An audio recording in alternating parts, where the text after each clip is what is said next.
All right, this is day 2, India. Yes, I know. I didn't record any videos on the day of travel, and I didn't record any videos yesterday. If you recall the last video, I said I have a headache. So I've been having a headache that day since 3 p.m. And so I came home and my head was killing me. So I didn't transcribe anything. I didn't do it in the airport.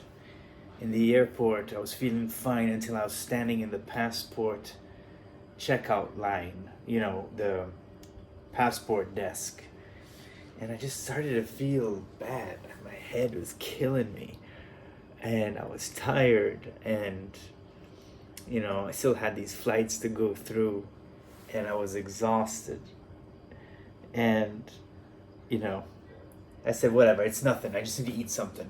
So I went to the airport. I had a sandwich, I had a coffee, and there was Mount Ararat in the international terminal, as if to kiss me in the last day. That's what I said to the ticket agent. I said, he told me you could see Ararat because you're talking about how special Ararat was. He said, yes, you can see it in the terminal while you're waiting for your plane.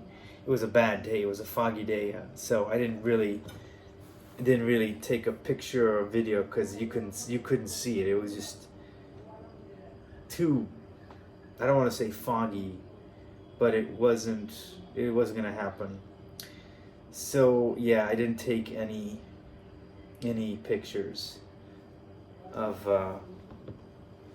or any video, or I didn't do any work. But that was important. Flight was uneventful. I got the middle seat,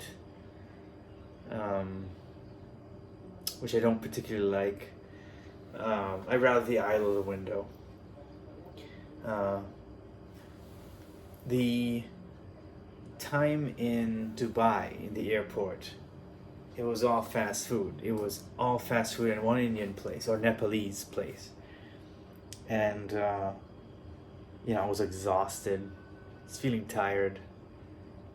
Wasn't in the mood to do anything. I just sat. I didn't look at any videos on my phone or videos or anything. Or I answered a couple emails, very brief. Just didn't have the energy. So I thought, I just need a good night's sleep when I get to the hotel. 6 hours layover. Just, bored, but the time went fast. It was weird. I didn't get any sleep. I was trying to sleep. I set my alarm, didn't sleep. The flight was fine. I think I might have slept on the plane because that went really fast. I was at Fly Dubai. At Fly Dubai, the first Fly Dubai did not have any entertainment. The second one did, but it was behind a paywall. And so the only thing I could watch was Dexter's Lab from the Cartoon Network, a cartoon from the 90s that I used to watch as a kid. And so that was great, but what was weird is that I still remember the lines. I watched a lot of cartoons as a kid, and not just this. I watched the same one over and over. And I remember my mom used to say, how can you watch that again? You just saw it, It's weird. So I watched that. We landed at the airport, and the Delhi airport is immaculate. It is clean. It is beautiful. It smells good. And I'm walking, and I'm like, wow, it's really cold in here. And I started to shiver. And I said, all right, trying to warm up. So I began to walk faster, right? Got to the customs, cleared it, got my bags, left. My taxi that I ordered didn't show. So I had to get this taxi from this taxi stand after about 20 minutes of waiting. So I'm already angry. I'm tired. I'm angry. My taxi didn't show up. This lady told me to move. She said, go. And I said, what do you mean go? I'm standing here. I'm not doing anything. I'm standing here. And her husband said, no, it's okay. You can stay. I'm like, who are these people telling me to go and come? Who are these people, right? So I whatever, I order my taxi. Then this guy, and this is I'm not in the best mood, you have to understand. And this guy Like, I ordered my taxi, we were walking, this guy grabs my luggage. And I tell the guy that ordered the taxi for me, I said, who is this guy? Is this the guy with the company, the taxi company? He said, yes. I didn't know who this guy was. Then this other guy comes to me and says, don't worry. So I'm like, okay, fine, whatever. I don't know what's going on. So we get to the taxi. He puts my bags on top of the car. And then they say, now you tip. And I said, tip, but I don't have any cash. He's like, don't worry, you can give me anything. And I said, no, you don't understand. I don't have any money. And they said, okay. And they walked off. I'm very confused. Then I go in the cab, I sit in the back, and I hear recording, fasten your seatbelts. Granted, I'm already looking to fasten my seatbelt. There's one seatbelt without the attachment. So I finally find the other one. So I go on and I'm fiddling with the seatbelt. The taxi driver is like, I don't know, whatever. And I go, well, I think your seatbelt doesn't work. He goes, no, it doesn't work. And I go, but isn't it against the law? And he goes, yes, but this is India. So I'm like, I'm very confused. I don't know what that means. And so granted, I'm not feeling well. So now I'm just pretending to have the seatbelt on because I don't want to get in trouble. I don't know how the legal system works. And we're driving along, and it's the honking. It's 3 a.m., 4 a.m., I don't know. It's just the honking is relentless. There's no Wi-Fi at the airport, by the way, so I can't contact my parents. So I'm also wondering if they think, their boy is dead or somewhere. So I'm like, oh my goodness, I gotta get to contact with them. The guy's driving like a crazy man, and the funniest thing about this whole thing is that right outside the airport there is a statue or like a monument with the hands clasped, and it says Namaste. Namaste. And it's funny because Namaste, I think, means peace. Namaste. Meaning, a respectful greeting. Bowing to you, or I bow to you, is used as a greeting. So it doesn't mean peace, but I mean, it's a greeting. Yeah, it's bowing. I bow to you. It's like hello. It doesn't mean peace, but I thought it did. It's a greeting. Oh, it also means the peace within my soul recognizes the peace within yours. So that's what it means. But either way, it's a greeting. But I am not feeling no peace. I'm not feeling any peace. I'm not happy. I'm confused. People are being strange. This is not the nice. But maybe I'm tired. Like, whatever. Like, was it different from Turkey? That greeting, that taxi driver, that crazy guy. Was it different? I would say I would prefer this experience over the Turkish taxi driver. Like, you can check that video, but basically the guy he wanted more money out of me, and I refused to give him because it was a credit card purchase, so I wasn't gonna give him any money. I didn't give him a tip because he was extorting me, right? So I don't like that. So anyway, we drive down. The taxi driver is saying he doesn't know where the hotel is. And in the GPS in front of him, it shows where that. So I follow the GPS, please, follow it. And so he goes, I don't know. So he's driving around. I go, look, there it is, down the alley. And he stops. And then he goes, can you go? So I go, fine. So I get out the car. I walk like 50 meters, 20 meters, something like that, to the hotel, wondering if I'm going to get stabbed. But I made it to the hotel. Here I am. And as soon as I got into that hotel room, the air conditioning, I put on the air conditioning, the fan, and then the shivering began. The shivering. So I had the flu. So I spent the entire day basically in bed, not doing a thing, watching TV. Well, I slept maybe an hour 2 hours, and then I woke up, tried to sleep for the whole day. I slept 2 more hours in the afternoon, and then I fell asleep. I took some of this. I don't know if it works. It's like melatonin, and yeah, I felt much better this morning when I woke up, although I took it very slow. I went to get a SIM card, and I went to 2 places.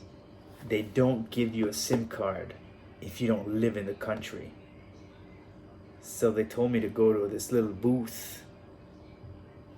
So I went to a little booth, and like my common sense is not working because I'm tired. I need a SIM card, so I'm just like whatever the mission is. So I go to this little booth, and I ask them, "Do you take cash?" And they go, "No." "Do you take a card?" And they go, "No, we take cash." So I'm like, okay, I gotta get cash.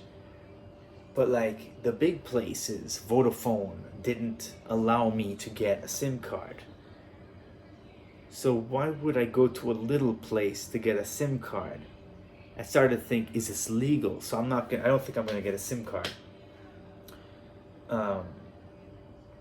It might be against the law. I don't know what it is. Maybe they're doing shady business. I have to give them my passport. So what are they gonna do with that information? So I'm not willing to risk somebody taking a photocopy of my passport and so on. So I'm trying my best to make smart decisions. So I'm kind of flabbergasted at what to do. But I said, okay, I'll get cash. So I get cash, and I come out, and then I find this coffee shop. And the coffee shop is a very, like, I didn't think I would see a coffee shop because, I would, but like, this not this one. This kind is a very nice coffee shop named Chelvy's Coffee. So I went in, and I had this air dripped coffee, and it was fantastic. And apparently there's a lore about the coffee. So coffee is just getting started in India, but it has a long history. Coffee was brought to India from Yemen by Baba Budan, who smuggled some coffee beans in his beard, and in his illustrious beard, according to description about the farm. I got my coffee from the Mandalakan estate, and it was a very good cup. And I asked the guy, is coffee big in India? He goes, no, it's just starting. So there's a booming coffee industry. And so I was happy to partake in that. And so I decided to Google top restaurants near me because I was getting kind of hungry.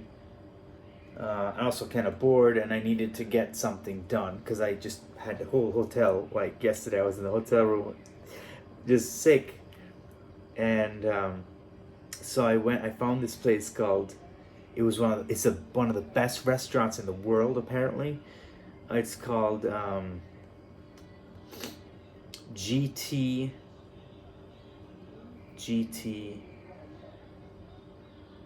restaurant, GT Road.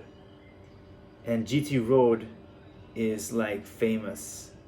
The GT Road, it stands for the Grand Trunk Road, which is a historical road that attempts to bring about to remember the history of empire. And they had food from Afghanistan, from Kabul, all the way to Bangladesh, so Chittagong, and they had food from Mumbai, and that food is like, I said, this is Chinese, and he goes, yes, there's a lot of Chinese migrants in Mumbai, and they influenced the cuisine in Mumbai, so I thought that was fantastic. And they had all these wonderful, they had a whole thing, like a buffet, but you have to eat the meat first and then go for the buffet. So they had all these different kebabs, shrimp, and I'll show you a picture. So shrimp, fish, and chicken from this way to that way. The chicken was amazing, the shrimp was too, and the fish was good. I'm not a big fish guy except for sushi. And so the cities that the Grand Trunk Road traverses through and relive a bit of the history: Allahabad, Ambala, Amritsar, Aurangabad. I mean, lots of different, Lahore, Chittagong, Mumbai, Kabul, Kanpur, Peshawar. So all of this comes together and it creates like a memory. The Grand Trunk Road is basically an homage to the empire of this one individual, which I wrote down. I never heard of him. Maybe because I never really got into Indian history. Only 1948 onward, and it only is on wars and conflicts with Pakistan and China. So it's the rediscover the lost recipes of the Indian subcontinent. Our expert chefs have traveled across the Grand Trunk Road and curated an extensive menu, bringing back the lost recipes of an era gone by. In our mad rush into the future, we often jettison the past. Now in the heart of Delhi is a restaurant that revisits the roots and helps you rediscover the magical recipes of an era gone by. Inspired by the longest roads in Asia, the GT Road is a gastronomic journey. And so, yeah, it comes from a very specific empire, which I unfortunately cannot remember, but I'm going to pull up my notes here, because when I got home, usually I take my field notes and I write them down immediately, and then after that I do the video. So this is the founder of the empire is Sher Shah Suri, and it's called the Sadaq-e-Azam. So yeah, this is the first geopolitical restaurant I've ever been to, and there's some other restaurants I want to go to, and it should be a lot of fun. So really, there is no Indian cuisine, but there's various cuisines that make up the country. It's a very diverse country, so there's going to be diverse foods, and even like people here are ethnically diverse. You can tell it's like Delhi's a melting pot for all these different people. And so I've been warned not to leave my hotel in the evening. So it is about 7:28, and my hotel has room service. So, and there's a rule that you can't bring outside food into the hotel. So I'm going to eat my dinner, which I've selected today to be one of my favorites, biryani. Oh, that's very generous. I want to show you this. It's a very generous portion. Maybe it was meant for 2 people, but it's just me here.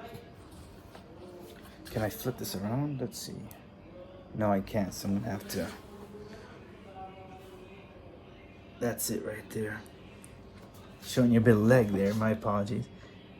I've never done this before, so hope it's coming out fine. Yep, there it is.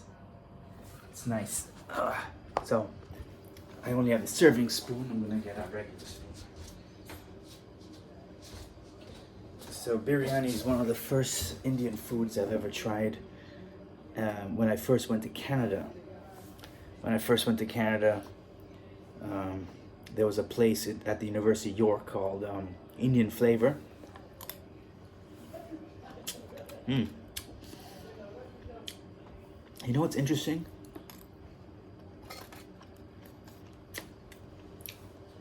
Maybe they know it's me. They know not to make it too spicy for the foreigners.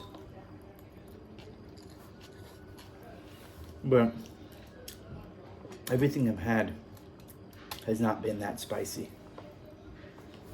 It's been very good, flavorful, and I'm being very careful with what I eat and how I eat it. What is this? You gotta be careful. That's a spice. You know, India was known for it's a jewel of the British Empire. because of all the spices, as you know.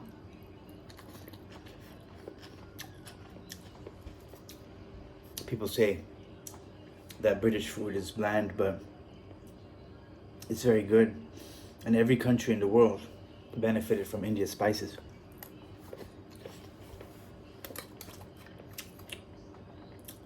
And Christopher Columbus went sailing for this. Come on. In many ways, India gave spices to the world, but India also gained a lot. And it's one of the things that I would like to find is what kind of food did the British bring to India? Maybe where did tea come from? There's a chicken buried in here. There has to be. It can't be just rice. If it is just rice, that's fine because I have something for breakfast.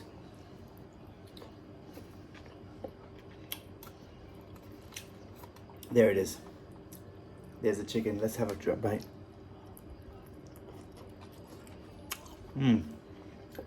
Very good. I mean, everything's been delicious so far. Now, I'm also very concerned about Delhi belly, so I'm taking it slow. This, thank goodness, it's all like light. But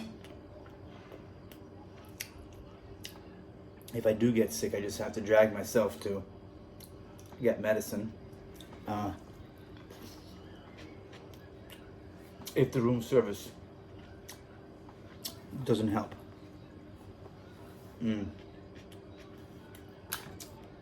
But everything has been good.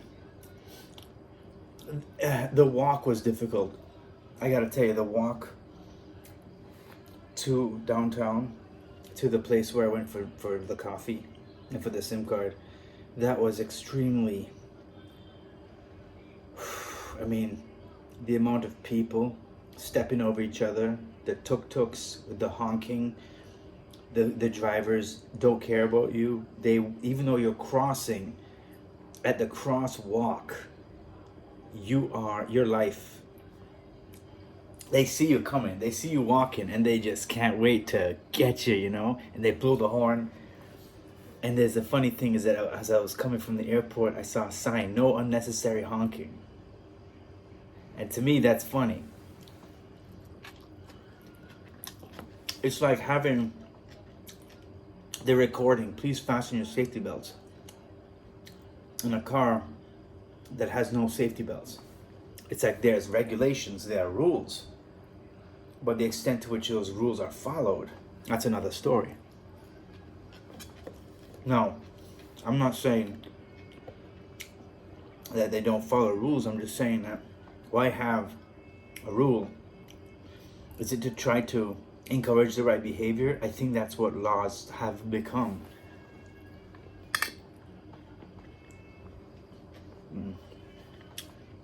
But this is great because there's a lot of vegetables, and I haven't been eating a lot of vegetables here or fruits because I'm worried about the water. So I'm very grateful. This hotel is pretty good, but people keep screaming at 2 a.m. People have screaming matches in the hotel. I don't understand where that's from. When I first came, it was quiet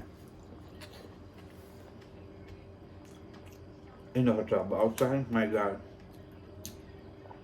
it's a city that never sleeps. That's amazing. Oh, there's an egg in here. Oh, another chicken. Very good. It's a lot of food here. I'm very happy with this selection. The butter chicken was good. Last night I had butter chicken.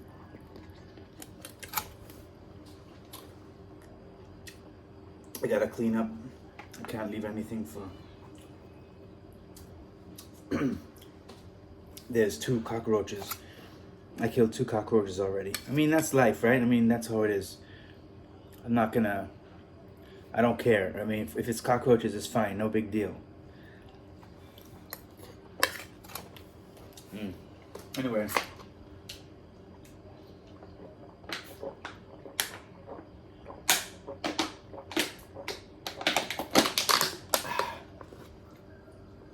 That's good. You gotta drink a lot of water. It is like as soon as you leave the hotel, you go outside. It's like going into an oven. You know, when you open a hot oven, the blast, and there's some funky smells of, you know, human waste. Every now and then you get a whiff. Yeah, so I don't know. But so far so good. I got some good stuff.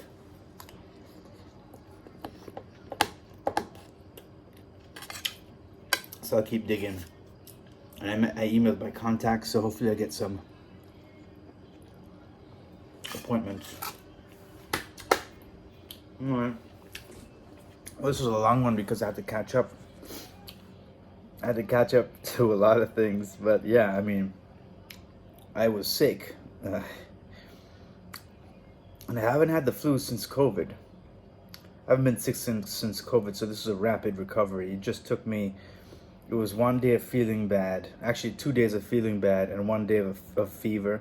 So that's about it. But maybe I should take some Tylenol in case there's any problems. But anyway. Also have kaopeptide if in case I have some indigestion. So I'm ready. I'm good. All right. Thank you so much for watching, and until tomorrow.